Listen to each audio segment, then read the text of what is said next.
So they're being guided into identity by people who don't have a right to speak into their world. And because identity then influences our relationships and what we value about our lives and our purpose and the skills that we want to develop, it can be devastating. It can cause a great deal of harm.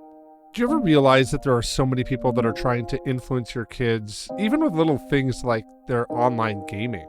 So many of these online platforms have a social media like presence to them where it really encourages young people to build profiles and even to engage and meet new people inside of their game. There are some big dangers to this, and a lot of companies now are actually stepping back the really forward thinking that they were trying to do even 6 months ago.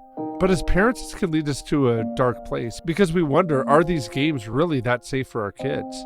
Dr. Kathy has some important insights for us right now to lead us from dark places into bright lights that really are driven by an understanding of God and His calling on us in this time and place. So let's turn now to Dr. Kathy Cook.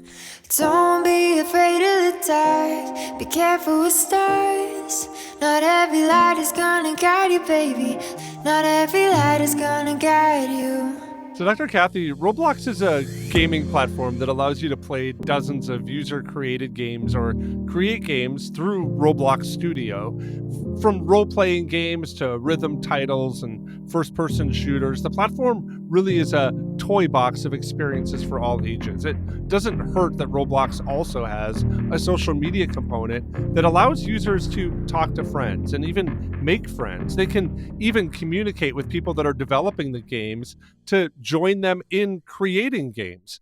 But a recent report out of Bloomberg Businessweek earlier this year detailed what it describes as Roblox's pedophile problem, noting that since 2018, police in the United States have arrested at least 24 people accused of abducting or abusing victims that they'd met or groomed using the game of Roblox.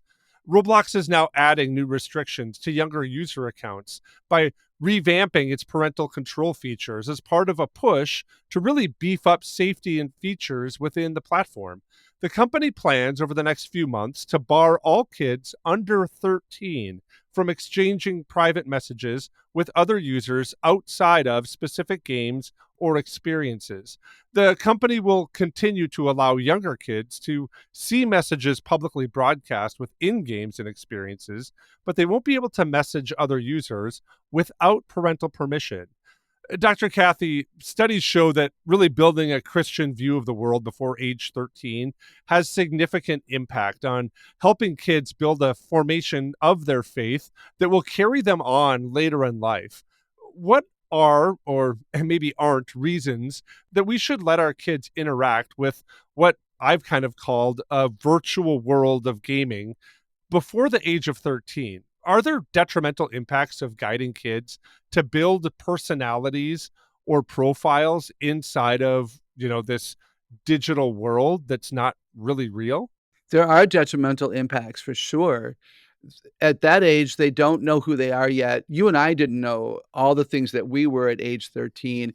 That's still true today. So if you're not sure who you are, you're not sure if you like who you are, and then you're in a gaming world, getting all these comments and reading all this input from people who you don't know, but you think that they're like you and that they do like you, you're just influenced by too many voices. And potentially these young people are being influenced by voices that they would not in any way, shape, or form listen to if they were face to face with them.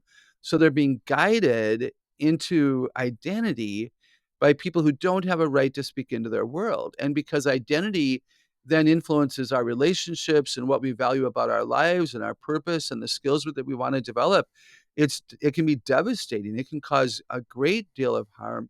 You and I know, we all know there's liars out there. Um, Kids can't discern well. If I had kids on a platform like this who's now admitting to this problem, I'd rip them off right away.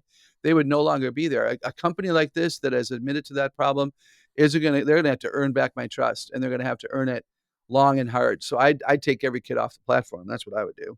Yeah, Dr. Kathy, I think that that's a great practice, at least if your kids are battling with it. I think actually, even if kids aren't battling with it, Roblox really is designed for kids of all ages, and they're not concerned about young kids. And I do mean young kids. Like, they're blocking this for the age of 13 and up, knowing that younger kids are going to continue to play games on their platform and really engage in what they call kind of the social community that they've built there.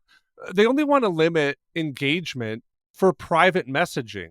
Why should we be concerned that they're only limiting that for those who are under the age of 13? I mean, 13 years seems really young to me. What do you think about it? Well, yeah, the 14 and, a 14-year-old doesn't know herself much better than a 13-year-old does.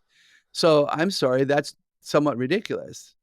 What's the difference between, 13 and 14? So, the 14, 15, 16, 17, 18-year-old, they're still trying to figure out who they are. They're still trying to figure out what they value and what their future holds and who they wanna become. And so they're also at great risk of being deceived and being manipulated and, choosing popularity over, purpose and conviction. Again, it's not gonna go well for them. I want to ask you too. There are a lot of people who work to really build friends and community inside of these digital platforms. And I'll even go on record to kind of say that for some, it seems to be sometimes really helpful for them as they're doing it. I mean, there were kids that I met and have known from places like South Korea where you live in this ginormous skyscraper, and really the best thing that you have to do is to connect with people. Even during COVID, my kids were connecting with people on digital platforms, engaging kind of those communities in some of these different game settings, using the game setting really to have, I would say, kind of friend interaction.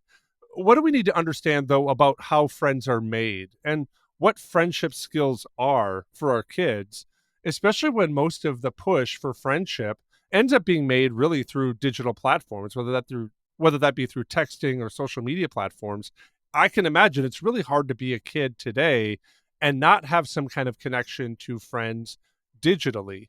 Are there things we should be mindful of, knowing how friends are made and what friendship skills are? I think so. First of all, you made a really good point that many young people, you and I know, and others we don't know, of course, have had meaningful relationships online, digital platforms, and it hasn't gone badly for them. To use your children as an example, you and your wife have raised them well. They know who they are. I'm confident that when they were online digitally back in the COVID days, they were also engaged with siblings and doing many other things, learning and serving. And so it didn't absorb their everything. And so it was a balance that you allowed them to experience and they benefited. So there can be good things that happen here. International connections, longtime friends that you can stay connected to as you game with them. My nephew, who's a young man, I believe is still gaming with kids from high school. They're still in different platforms and that's how they enjoy it, where the girls from those high school classes might be on something like, Instagram connecting, but the boys are gaming and they're staying connected. I think that's great. Um, but friendship, so here's the thing, Wayne. I think people use the word friend when they really mean relationship. A friendship is the relationship at another level. We have a lot of relationships online. We don't have a lot of friends, in my opinion. Now, I do have some friends, so don't get me wrong here, but most of what young people have digitally, I think, are relationships. They know somebody's name. They know that that kid also likes this game. That kid is better at this part of the game than I am. So they know some things. But a friendship where you go deeper and there's an established relationship of values and hope and skills. We know more about the people. I think that's what we're looking for. And relationships don't satisfy. We're created for friendship. We're created for something that's deeper. And that takes time and experience. It takes time to develop friendship. The friends I have now in Fort Worth. I've lived here 33 years. The people I have here who I call friends are people who I've invested in and they've invested in me.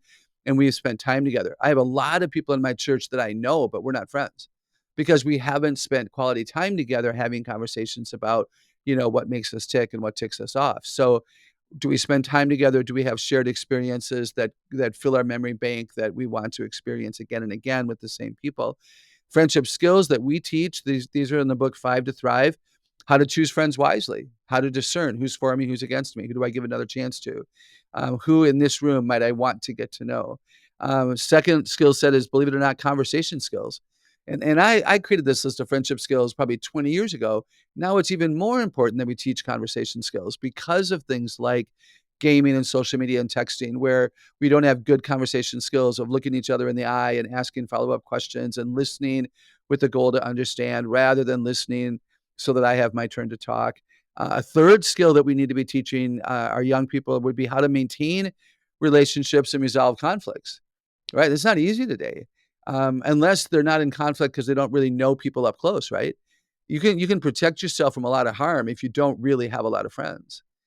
But if you do have relationships and they sometimes become difficult, then you have to know, how do I maintain a relationship and how do I resolve conflicts? And the fourth category would be, how do I end relationships when appropriate? And this is challenging, Wayne, because so many people now just stop talking.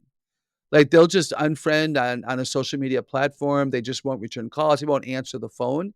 And you can get away with never answering the phone when it's that person calling. And so they don't care enough about themselves or the other person or the relationship that they've had in the past to explain, I can no longer hang out with you, and here's the reason. They just end it. And that's not, I get it.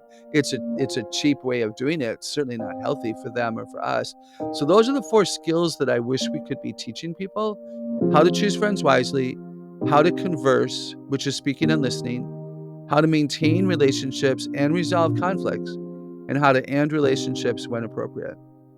You know, I really loved what Dr. Kathy had to say here today, and it reminded me of a passage that comes out of Genesis chapter 2, and I'll begin reading at verse 15. The Lord God took the man and put him in the Garden of Eden to work it and to keep it.